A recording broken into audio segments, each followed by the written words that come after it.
I think that we can get started. Again, I wanted to thank you all for being here today and joining us for this special Tech Talk featuring Rodrigo de Sousa. He's the winner of the prestigious Marsh Award for International Plant Conservation through BGCI. Rodrigo will share with us his work advancing plant conservation and ecosystem restoration across Costa Rica. Following his talk, Patricia from BGCI will present a new communications platform in plant search that is designed to support material exchange and collaboration amongst conservationists globally. So with that, I will turn it over to Rodrigo, and we will get to see a little bit of his video presentation. Shall I share my screen? Yes. Or say hello? Yes. Say, Rodrigo, you can say hello first, and then we can share the screen. Hello and welcome everyone. I hope you enjoy the talk and the information we're gonna share here, and then I'll be open for any questions you might have. And thank you to BGCI for the award and setting up this webinar, and to my friend Lina for nominating me for the prize. Brilliant. Thank you, Rodrigo. And it's nice to see you all. Gracias a todos por venir. BGCI runs these Marsh Awards every year. There's 2 awards, one for international plant conservation and the other one for education in botanic gardens. And yes, without further ado, I'm going to share my screen and show you a little video with an introduction from the Marsh Charitable Trust. And it is Annie McCarthy who will give this introduction, and then a video that Rodrigo has really kindly put together for you all. And then after that, we can ask Rodrigo some questions. So congratulations for starters. I'm going to share my screen. Share sound. Let's hope this works.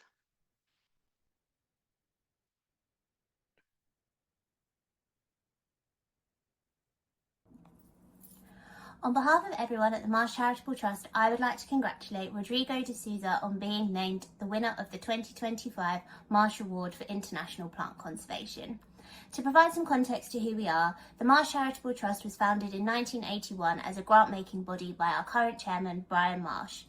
Over the past 30 years, the Trust has developed an award scheme to provide recognition to those who work to improve the world we live in by selflessly contributing their time and energy to causes that they believe in. Our awards with BGCI form part of a larger scheme of around 100 awards run in partnership with organisations across the charity sector. The Marsh Award for International Plant Conservation was first presented in 2014 and recognises an individual who has made a significant achievement in the conservation of rare and endangered plant species and plant diversity in the early stages of their career. We are delighted to highlight Rodrigo's important contributions to advancing plant conservation and ecosystem restoration in Venezuela and Costa Rica through this year's award, and we wish him every success for the future. Hello, greetings from Costa Rica. I am Rodrigo de Sousa. I am the Tropical Forest Program Manager for OSA Conservation. And here we are in one of the jewels of Central America, the rainforest at the Osa Peninsula. So I want to tell you a little bit about me and a lot about the project we do here at OSA Conservation. So I am an agronomist. I also studied environmental economics. But I have always liked plants since I was a little kid, even though my family comes from a very different background. When I was 2 years old, I would talk to the plants in our garden. So that's where all started. And many years later, here I am doing this amazing project, which is called the Reach to Reef Restoration Network, in which we put together landscape restoration and botanic to save the rare and endangered trees of the Osa Peninsula, of the Talamanca Ranges, and at the same time build connectivity, because our long-term goal is to preserve trees along an altitudinal gradient. We work from like 0 meters to 3,000 meters above sea level in very different landscapes, both different in ecological terms, but also socioeconomic terms. So tree conservation and landscape restoration, what does it embody? Many things, but mainly we do exploration to find where those rare and endangered trees are. We do a lot of research on where those trees grow, how to propagate them. Then we collect seeds and seedlings, propagate them, and then we go and restore the landscape. We work, and our area of influence is over 6,000 square kilometers. And everything starts with the botanic expeditions, which are carried by our botanic team and also local people that work with us. So we have explored over 60 sites in South Costa Rica. Many of those sites had never been explored before. We have built over 1,500 herbarium records for the National Herbarium of Costa Rica. So our program works with the communities, but also generates a lot of scientific knowledge that could help other restoration and tree conservation programs in the hemisphere and around the world. So together with all these botanic expeditions, we carry out both in the lowlands and in the highlands forests. We also do expedition in a small forest within farms. Those small forests might seem like not very important, but it's one of the key aspects of our program because that's where we collect all the trees that we propagate. We have a restoration network of over 300 farmers. We not only restore the land where they live, we also work with them together in improving their farms, their productive systems, their incomes, but then also our gene pool is there because we are in the tropics, in the neotropics, which is the highest biodiversity area in the world. So imagine the amount of species that we need to propagate in order to try and duplicate what happens in this forest every day. We grow over 300 species, which all of them collect locally in different places. So we have like a rich gene pool at our nurseries. We have 6 nurseries. 4 of them are together with local partners, which is like a super important component of our program. We propagate and grow each year over 200,000 trees of over 300 species, which then we plant at farms. We do both restoration, mostly on pasture land, but we also do forest enrichment in secondary forests, where we plant these rare and endangered yules of southern Costa Rica, which otherwise might take hundreds of years to get there. So that's like the foundation of our program. These nurseries are also a center for education, not only for the communities and the partners that we work with, but with the people that work with us, which are 100% local people. We train them in taxonomy, we train them in tree growth and propagation, and we also learn from them in like all the knowledge of these native species.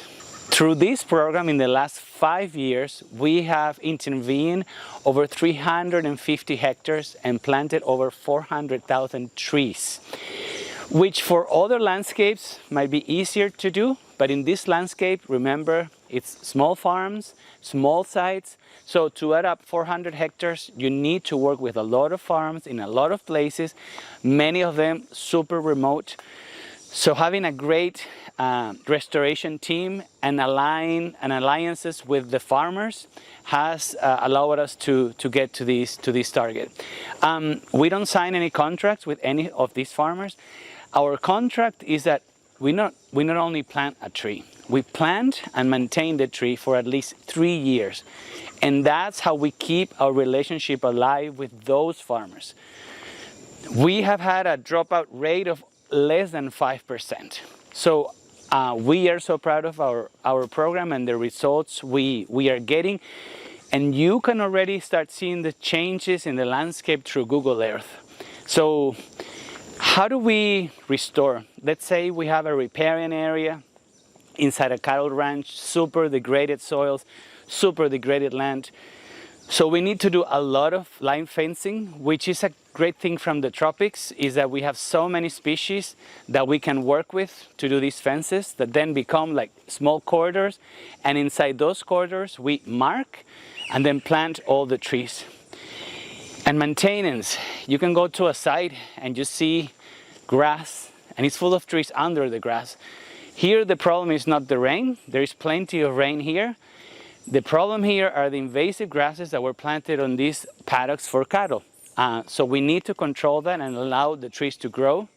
And in about 3 years, for 85% of our sites, we already have a small secondary forest. That's a good thing about the tropic as well, is that processes are faster because of high temperature, high rainfall. So most of the trees grows well. During these 5 years, we have learned a lot on how to mix the species to get the best results out of each site. And also, looking at a site when we plant them, we are now able to kind of predict how the trees would do, what species we should put in the mix, and if it's a site that we need to do some extra care or extra maintenance. How come we have achieved so much in such a little time with a small team? Simple answer: partnerships. Without partnerships, any environmental project is not viable and is not sustainable in time.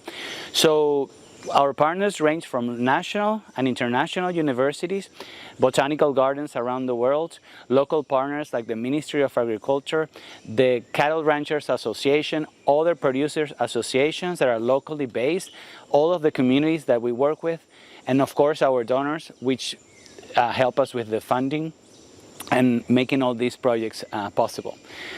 And our organization envisions a future for Central America in which this model, which we call Amistosa, because there is a biological corridor named Amistosa in this region, could be replicated in at least other 8 sites along Central America to do the same thing: protect trees, connect habitats for biodiversity along an altitudinal gradient.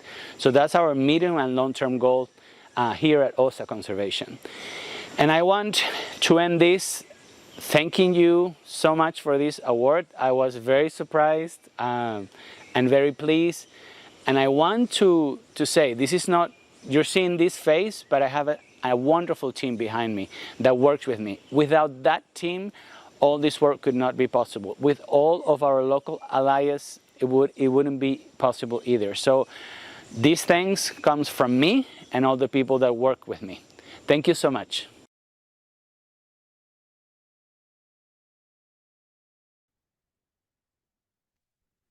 Congratulations again, Rodrigo, and such an inspiring talk. I think we all wish to be in that forest now.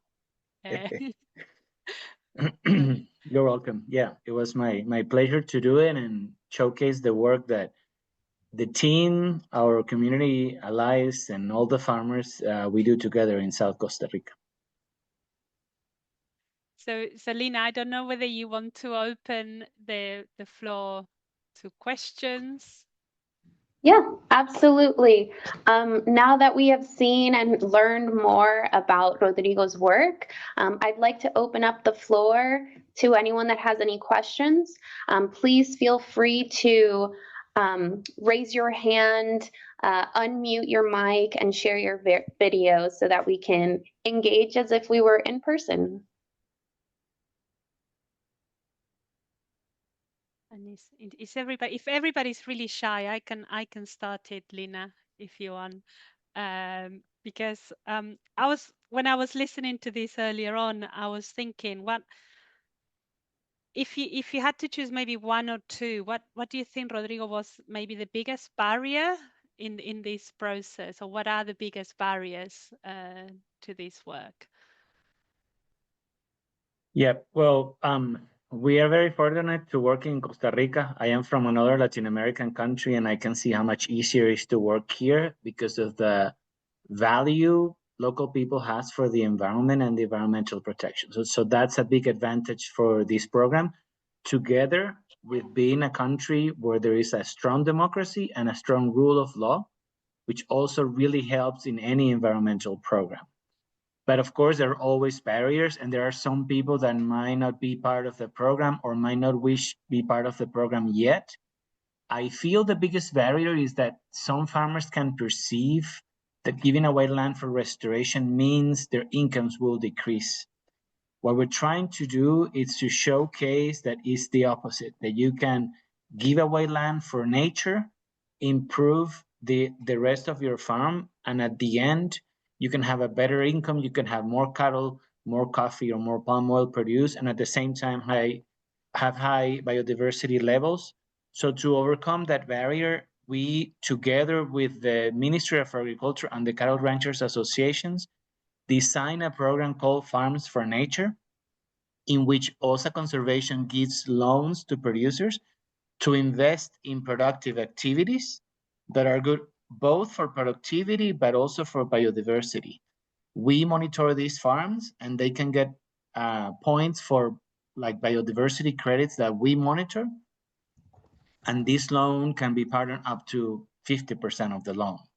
We are starting a pilot program with that. So far it's going really well. And we feel that is important because I always feel when I go to farmers that they deserve to get a benefit for protecting the environment because they are actually doing a benefit for all of us. So I think it's just fair to get something out of that.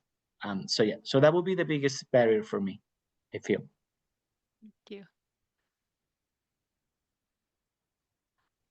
Any other questions? Again, feel free to unmute. If you are a bit shy, you can also use the chat and we can read the questions out for you.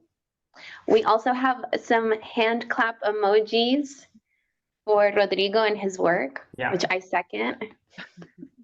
Yeah, hello, Rodrigo. My name is Juan. I'm from Argentina. Congratulations on this amazing award. My question is probably related to what you just mentioned. I'm involved in a project in the private sector that we're trying to promote conservation, regeneration, all those kind of things. And we always deal with the pressure of making things profitable in the short term. So what kind of advice would you have apart from making more or adding benefit to the farmers, how to make this with this kind of project even more profitable, more than the side effects that might have on production? All right. So I would say the first advice is to understand your biological and social landscape before starting making decisions and started building projects.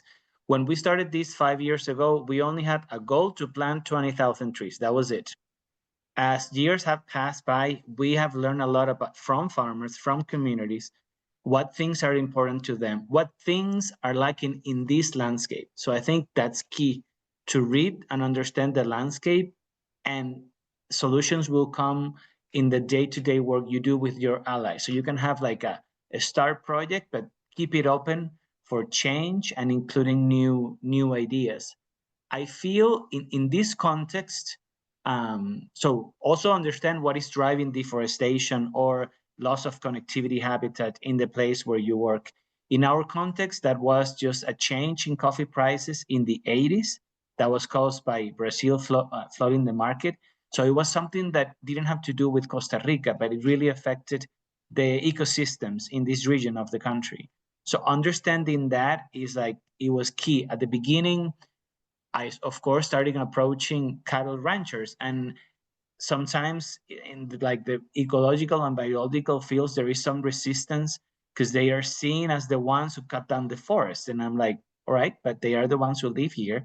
We need to work with them, understand them, and then make the solutions with them. So I think that's key. I guess in Argentina, that's a big issue because it's a big meat producing country. The advantage we also have here compared to, say, Argentina or Australia or the United States, Canada, is that we don't have like great extensions of monocrops except for pineapple and banana. But that's not the case in the landscape we work with. It's small farmers, not associated with big companies. So then it's a different way to work that if it was the case of we were working, say, on the Caribbean side of Costa Rica, where what dominates is banana plantations associated with multinational companies. So I think the key thing is to understand your landscape and work with the people. I see many NGOs and institutions failing is because they come with this preconceived idea that was elaborated in a desk and not on site. And then also have your people on site. All of our team lives where we work. And I also see many NGOs in Costa Rica, and their coordinators are based in San Jose. that makes no sense. You need to be here every day to, again, understand the landscape and work with it. So I hope that answered your question, and thank you for the congratulations. Rodrigo, tengo otra pregunta, si puedes. I have Sí, another claro. question, if Sure. nobody else wants to. So the program has been running for 5 years, you said? 5 years. So you, for those first 3 years, you took care of those trees.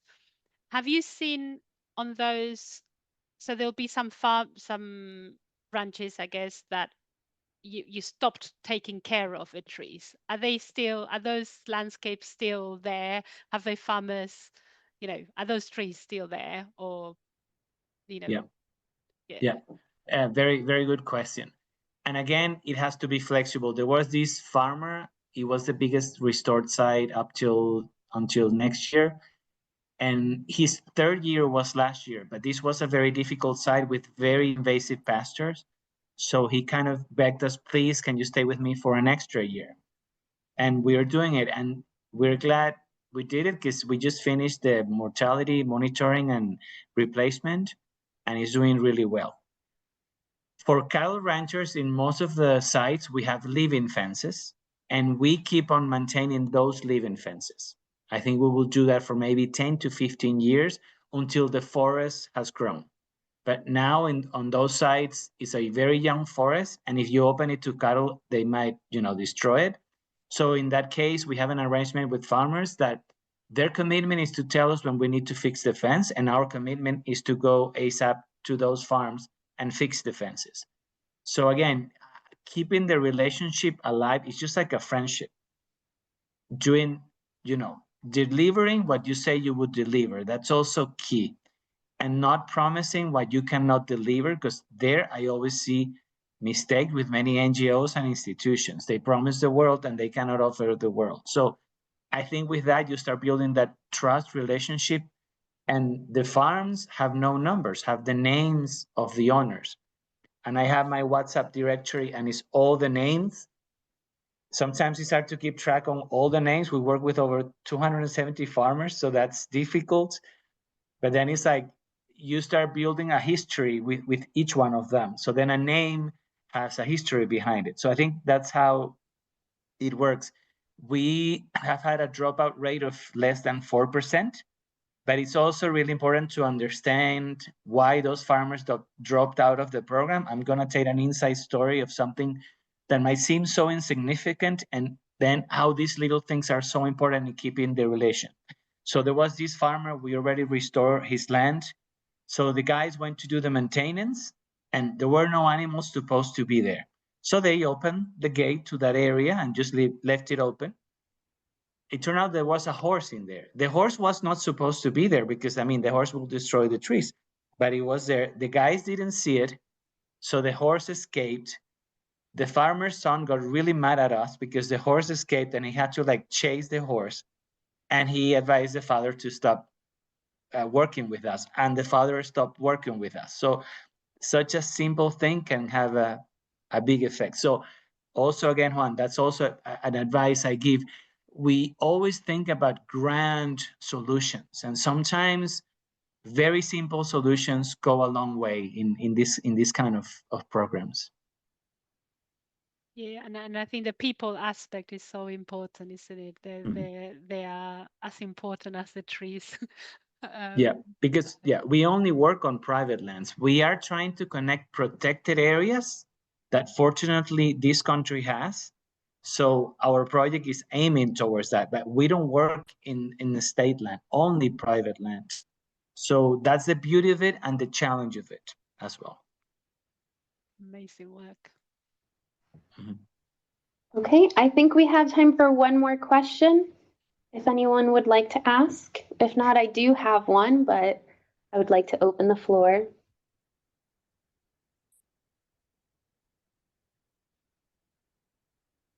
Hi. Hello. Yeah, hello. Let me try to arrange my video to. Okay, let's see. I don't know, you can see me. Hi.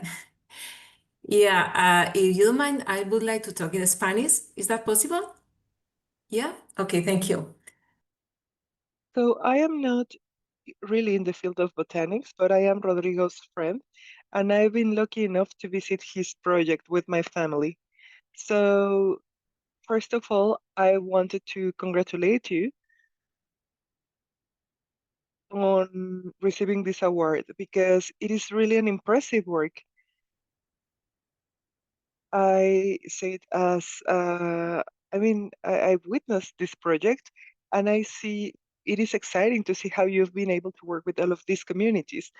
I am in Spain right now, and when I found out about Rodrigo's award, I was very happy. I mean, I am a biologist too, but in a different field.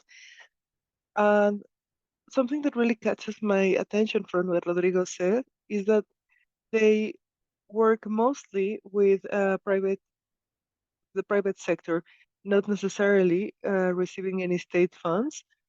And working through foundation and with all promoters and sponsors is something important too. And I think it's a very important job, the one you are doing. And considering that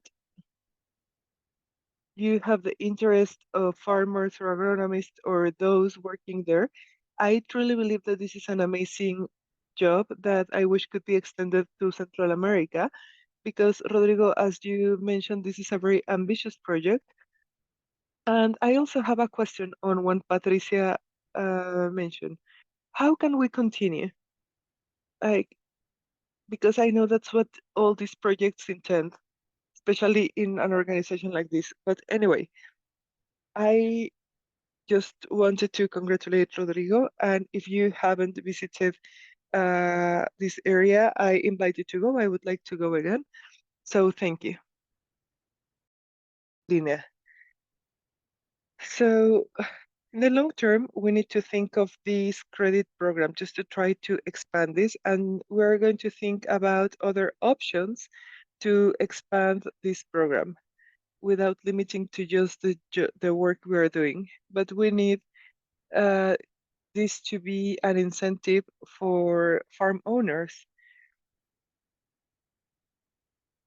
I went to El Salvador, and I know that this was a project that they kept despite the civil war in El Salvador. And I know that this was an incentive that the state didn't keep. Like, basically the farmers continue with this support, and that's something we need to learn. We need to get to know the social landscape. So thank you, Ceci, for your question. Wonderful. And we have one more question from Karaya. Go ahead and unmute when you're ready. Hi, good morning. My name is Kiraya and I'm from Barbados. So want to congratulate Rodrigo on his achievements. I loved your the work that you're doing. My question to you is, what advice will you give to anyone, be it old or young, that want to take on this sort of project? Could you repeat the last part of the question? Sorry, I lost the audio. Oh, okay. I wanted to know, what kind of advice would you give to anyone who wanted to take on a project like what you have done, especially a young person like myself? All right. Great. Thanks for the question. I'm going to speak from my personal experience. So what really helped me is that when I got on board with this project, there were clear goals and goals that were doable with the budget we had. Those goals have changed enormously in these 5 years. We started with a program with me and 2 more people. Now we are 33 in my program only, tropical forest program. And at the beginning, it was just restoration, and now it's also botanics. So 2 things: have clear goals and feasible and realistic goals when you get started, because then you will have success. And I think that would allow you to expand your impact and your program. Sometimes we want to get from the start big, and maybe it's better to start small and start growing. Sometimes I have worked as a barrier for a faster expansion of the program, because I believe it's also important to know your pace and your capabilities and not double your goals. Maybe you can do a 20% increase this year and then go further ahead down the road. But I think sometimes we also get excited and want to do a lot, and then we fail, and then we get depressed. So I think it's important to understand your potential, not as a person, as a team, your resources, human resources, your landscape. So I think that, and learn from other similar experiences, depending on the project that you would like to get started. Thank you. You're welcome. Thanks for the question. Yes, thank you, Karaya. That was a really great question. We can have a few more questions if anyone else has any. They're great conversations. Mhm. I think it's so inspiring and so nice to hear you all. Juan has another question. Thank you for Rodrigo. I would like to ask you what kind of allies were the first one that you approached when you were nobody, or you didn't have any background or experience in this. So what was your first or second step in order to build that reputation that you might or nowadays have to apply for grants? Yep. Thanks for the question. Really good one. So the advantage I had is I had already lived in the area for the previous 2 years before I started this project. So I knew people around. I knew some farmers. So I started with the farmers that were people that I already knew. But that was very small. So then the next step was approaching the Cattle Ranchers Association. Because if I show up to a farm with a vet guy who saved a calf of one of the cattle ranchers, and I show up with him, rather than just showing me just myself and OSA conservation, he automatically will see me with different eyes, because he sees, okay, he's a friend of Carlo. Carlo is the vet guy. So then this guy, I can trust this guy, and he must have good ideas. So that was one of the biggest allies. And then there were a couple of communities that were like super well organized. So we set up talks in those communities with the community leaders. And the key there, I think it was that it was open. Whoever was interested just needed to contact us. And then we did the farms visits. And of course, there are always some people that, and normally it's a small group of people that want to innovate and try new things. Those were the ones that contacted us. And that's how it started. But then the neighbors or the families of those people got interested because they saw what we did at these farms and how these people were happy with our program. And after 4.5 years, I think sometimes people ask me like, how do you think this is successful? So half a year ago, we were at a meeting in a new community. I didn't know anyone on that table. Everyone on that table knew who me and my coordinator and my team were. And they had good references from us, which is really important. So I turned around to my coordinator and I told him, this is success. We have managed to create a program that it's growing by itself. So at the beginning, we had to knock on doors for the first 2.5 years. Now it's the opposite. People look for us. I actually have luckily a long queue of people that want to work with us, but we don't have the capacity to like as fast as we would like to work with all of them. So I think that's how you should get started.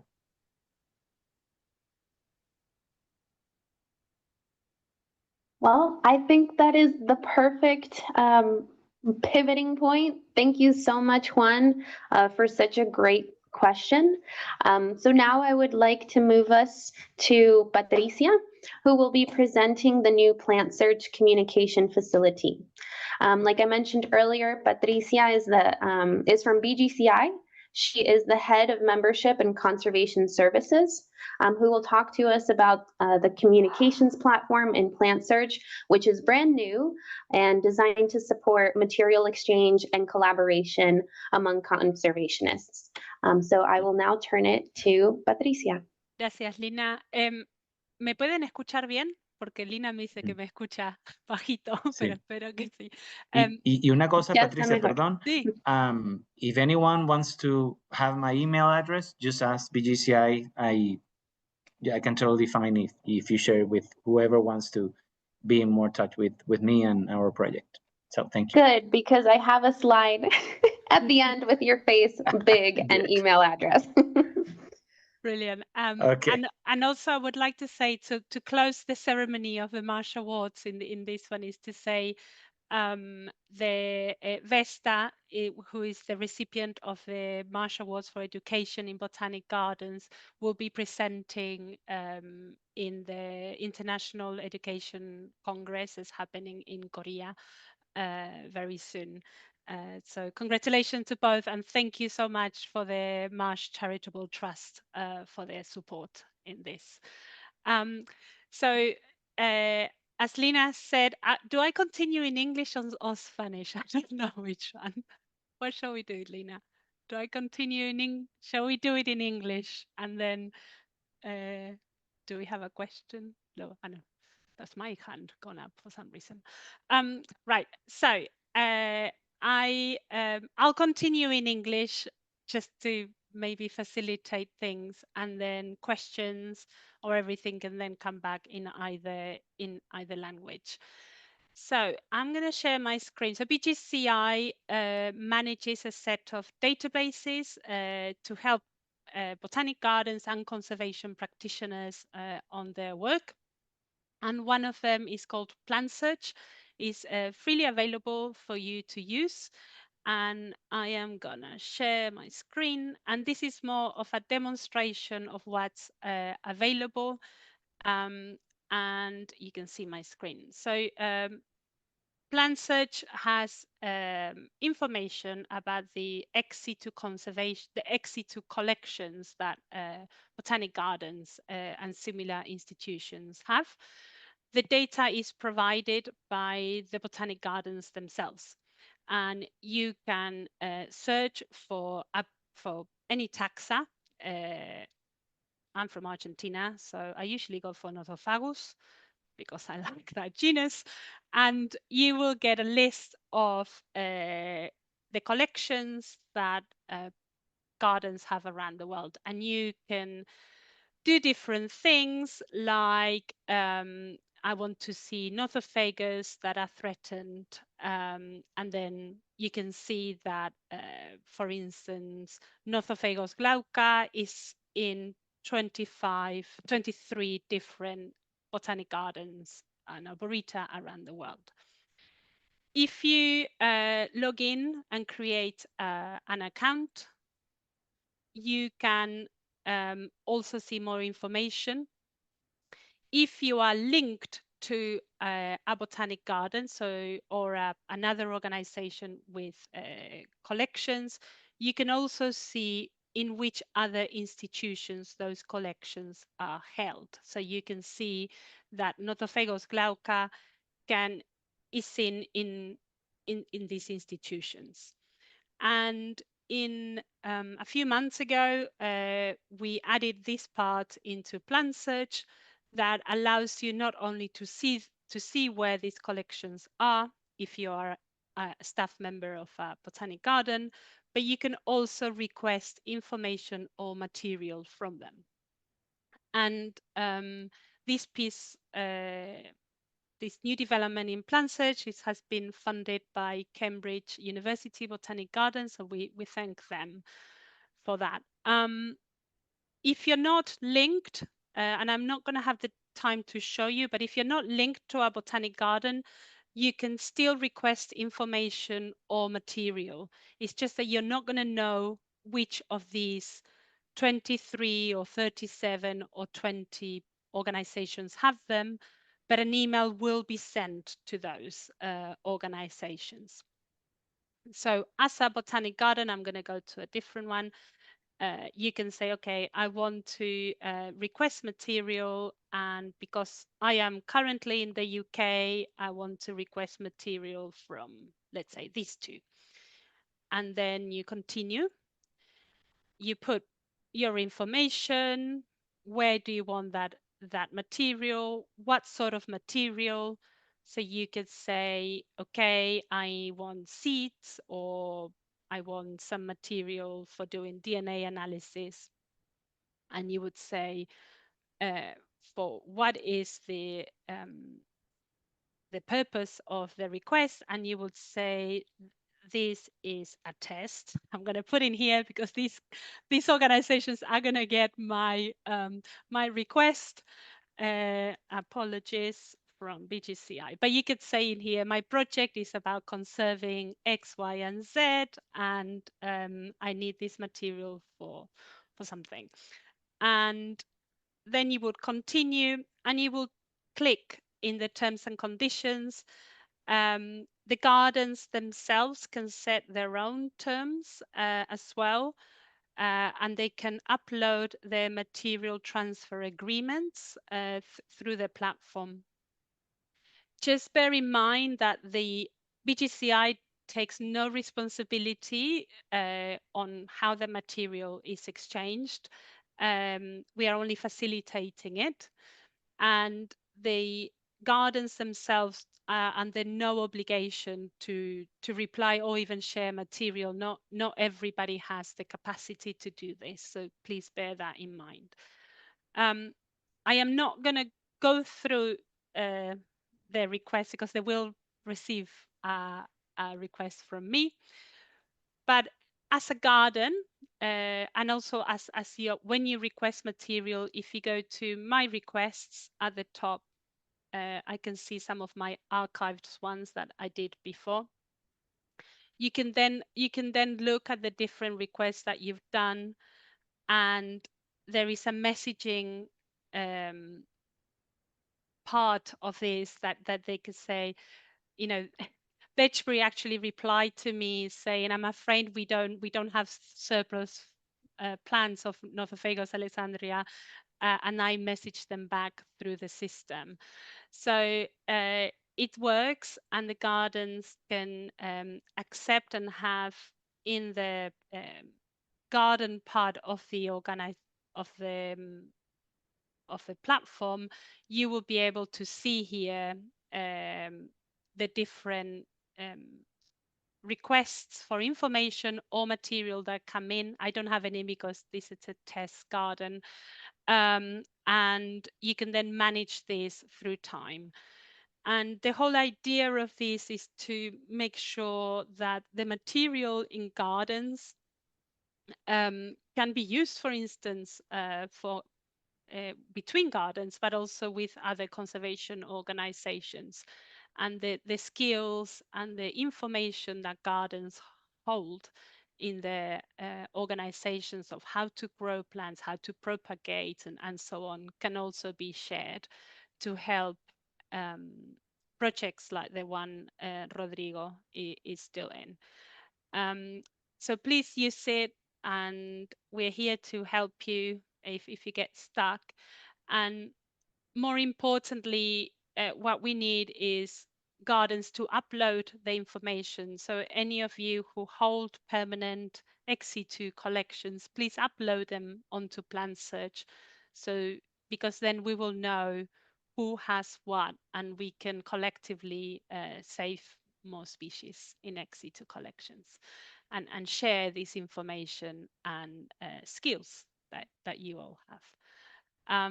So that is a very, very quick,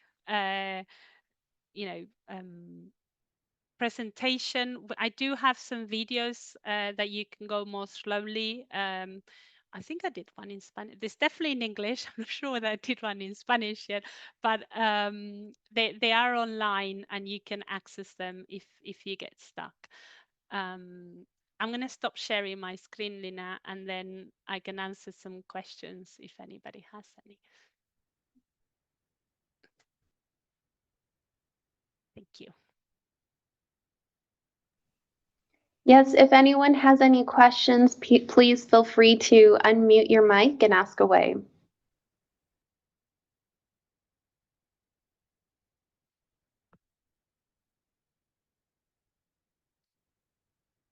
I'm going to put the links of Plant Search in there for people to have them. And you know, as I said, this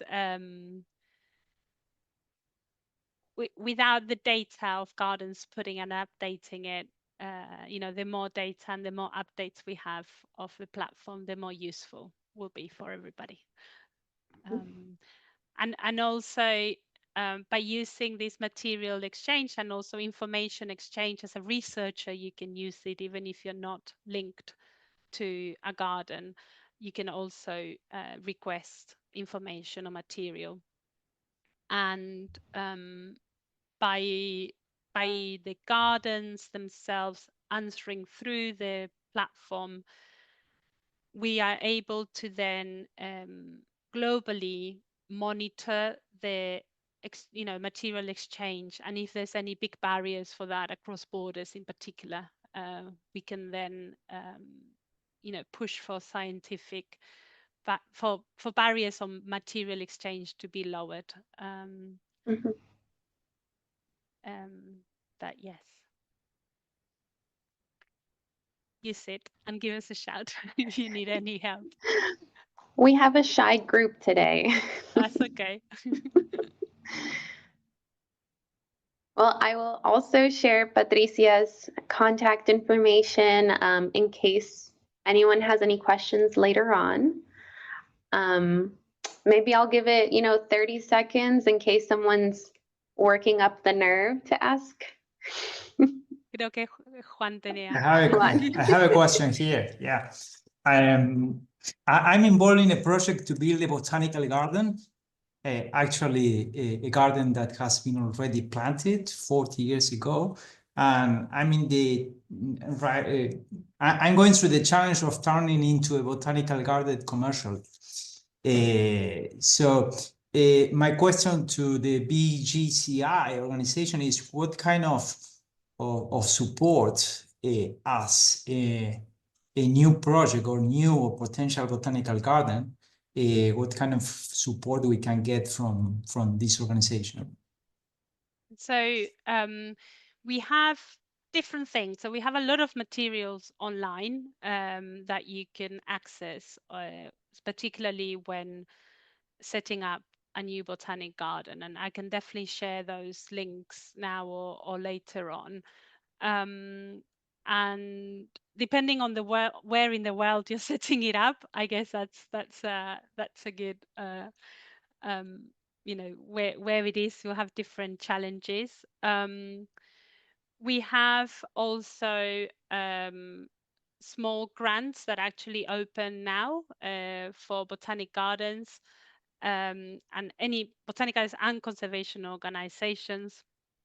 And they're small, so they won't build a botanic garden, but they can help with parts of it, like if you need to start, like you need time for somebody to write a collections policy, or what's the strategic documentation, or labeling, interpretation, and those sort of things. So those grants are open now. They're the Global Botanic Garden Fund. They're usually given, and we prioritize botanic gardens in high biodiversity areas where resources are more limited in general. But we can definitely share those. I suggest you become a BGCI member, because then you unlocks some of our training courses that are directed of how to start that journey. How do you define your mission and your vision? How do you do your strategic document, your collections policy, manage your data? So there's like a whole process that we try to help. So yes, I'll put a link to the page where we have some of that information of how to start a botanic garden, and then just email us, Juan, and then see where we can take it. BGCI is small, so again, like Rodrigo said, we try to promise. We don't want to promise the world. we are very small as well, so we can do as much as we can, but we try to help. And as well as plant search, we have garden search. So garden search has the list of botanic gardens in the world.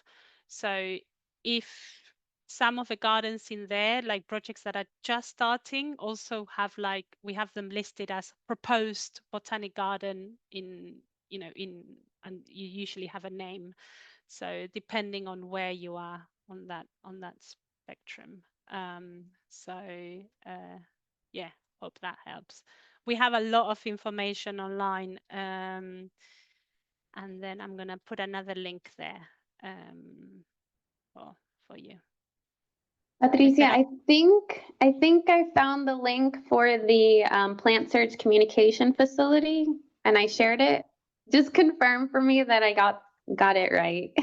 Yeah, and I'm gonna share another one, which is we have a page on our website that tries to bring together a lot of those resources for setting up a new botanic garden. So that's the last one I've put in there. So, yeah. Llámanos, Juan, y hablamos. No hay problema. Do we have any other questions for Patricia?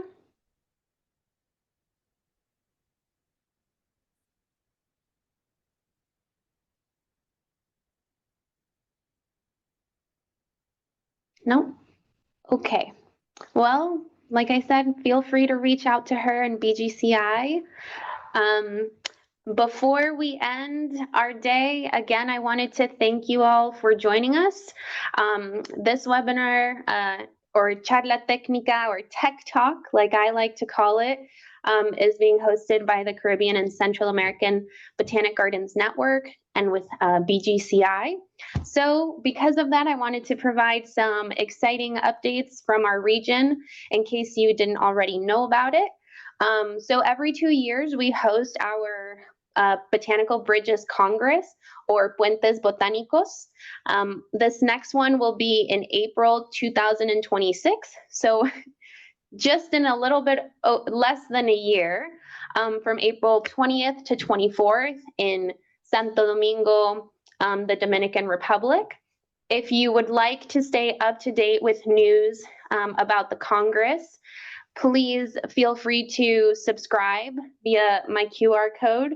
There are a lot of QR codes on this page, so I'll also include the links in our chat. But that is an opportunity for plant conservation institutions throughout the Caribbean and Central America to come together and join us. The first time I met Rodrigo was actually in 2022 at our Botanical Bridges Congress in the Bahamas, and everlasting friendship and partnership since. So it's a really great opportunity to meet others from the region who become a resource for you as you're moving forward throughout not just your career, but moving your garden forward as well. So it's a great opportunity. I hope to see many of you there. In addition, Patricia mentioned that the BGCI Global Botanic Garden Fund is currently open. If you would like more information about the different grants that are available, you can scan this QR code in the top corner. For those of you that are part of the Caribbean and Central America region, there are grants available specifically for you, but there are a lot of other grants available for any BGCI network member. If you are not currently a paid member through BGCI, you can also include your membership within your application. So it's still, worthwhile for you to take a look at the application and the different categories for grants available, even if you're not a member. Finally, if you're thinking, I'm not sure how to apply for this grant, guess what? There is a webinar being hosted by BGCI on June 4th. It will be I believe at 11 a.m. Eastern Standard Time, but please confirm it's UK 4 p.m. So I'm trying That's to on do the 5th. That's on the 5th, Lina. on the 5th. There is one on the 4th much earlier, but the one for our time zone, or that is best for our time zone, is on the 5th. Thank you, Patricia. No problema. So many dates in my brain right now. To learn more about that webinar and how to apply, you can scan this QR code and register. We will also be helping to facilitate translation into Spanish. So the webinar will be in English, but will be translated into Spanish as well. So all are welcome. Finally, thank you again to Rodrigo for the amazing work that he's doing. His email address is right here, or we've pasted it all over the chat. So please feel free to scroll through and you'll find his email address. Thank you to BGCI for putting this award together, and for the Marsh Charitable Trust for providing the funding for this. It's an amazing way to recognize those in our field who are doing incredible work.